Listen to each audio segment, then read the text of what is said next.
இங்கே பாரு ஃபஸ்ட்டு என்னது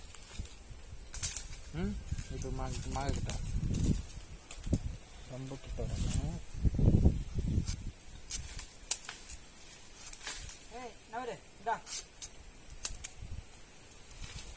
சாக்கி போட வேண்டியதானே? அடா சொல்லினா பிடிச்சிருப்பேன். எடுத்து வெயின் பண்ணாத, அவர் தூக்கத்தானே எடுத்து போட்டோம்.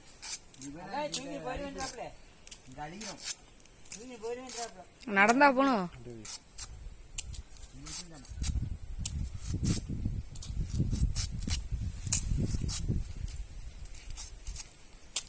நம்ம அடுத்தது போடுறப்ப சொல்லு, நான் காய்ச்சி பிடிக்கிறேன்.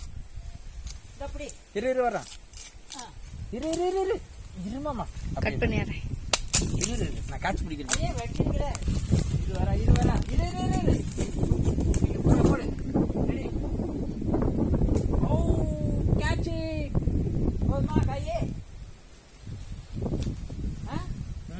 போக முடியாதா? வாடா போது விடுங்க. போட்ட சூப்பர் காய், அதை கொஞ்சம் கீழே போட்டேன். அடி போட்டுச்சா? படல, நல்லது. கொஞ்சம் போட்டுச்சா?